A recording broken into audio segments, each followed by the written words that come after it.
Olá, gente. Bem-vindo ao nosso discipulado continuado. E o tema dessa semana é pecados de omissão.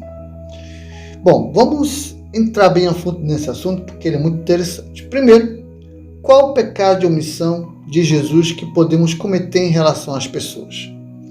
A resposta que temos para essa pergunta está no Evangelho de Lucas, capítulo 12, versos de 8 em diante, que diz: Eu lhes digo, quem me confessar diante dos homens, também o Filho do Homem o confessará diante dos anjos de Deus. Mas aquele que me negar diante dos homens será negado diante dos anjos de Deus. Então, qual é a resposta que temos para a pergunta que nos foi feita? O pecado de omissão que muitas vezes temos cometido em relação às outras pessoas é de não testemunhar o Evangelho para elas. Queridos, temos nos omitido de falar de Cristo para as pessoas. E essa falha Deus cobrará de todos nós, os cristãos. As pessoas podem conhecer o Evangelho por meio de nossas vidas. Por isso que testemunhar é algo fundamental e essencial para o crescimento da obra de Deus.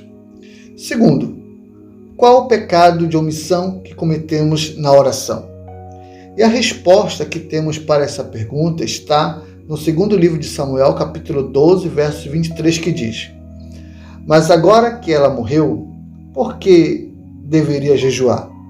Poderia eu trazê-la de volta à vida?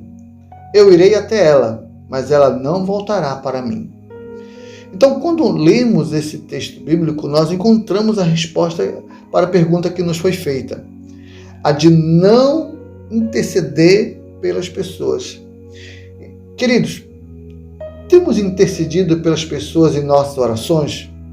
Às vezes nos preocupamos tanto com os nossos interesses e desejos pessoais que deixamos de pensar no próximo. As nossas orações são fontes de poder e poucos dão importância para isso. Terceiro, qual o pecado de omissão que cometemos com relação à vontade de Deus? Quando lemos Hebreus capítulo 13, versos 17 ao 19, nós encontramos a resposta para essa pergunta que nos é feita. Obedeçam aos seus líderes e submetam-se à autoridade deles. Eles cuidam de vocês como quem deve prestar contas. Obedeçam-lhes para que o trabalho deles seja uma alegria e não um peso, pois isso não seria proveitoso para vocês. Orem por nós. Estamos certos de que temos consciência limpa e desejamos viver de maneira honrosa em tudo. Particularmente, recomendo-lhes que orem para que eu lhes seja restituído em breve. Então, quando nós lemos esse texto bíblico, nós encontramos a resposta para a pergunta que nos foi feita. Às vezes, nos omitimos, cometemos um pecado de omissão, sendo desobedientes e incrédulos. Vivemos em uma sociedade que não entende o valor da obediência e da fé, pois muitos têm vivido em seus próprios mundos de valores invertidos. Infelizmente, muitos cristãos estão vivendo essa mentalidade também, deixando de observar as verdades bíblicas.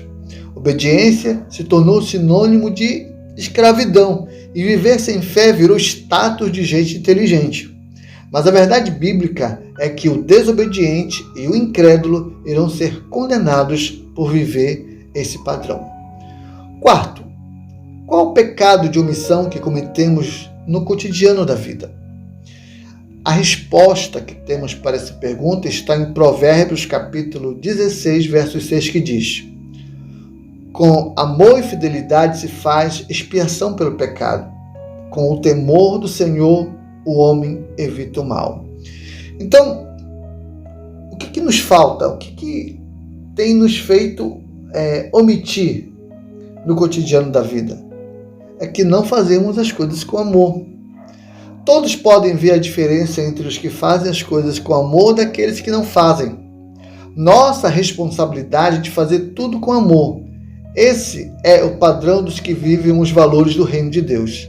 Só que isso não tem sido vivido em nossas vidas, pois muitas vezes nós nos omitimos em viver e trabalhar sendo tudo realizado com amor.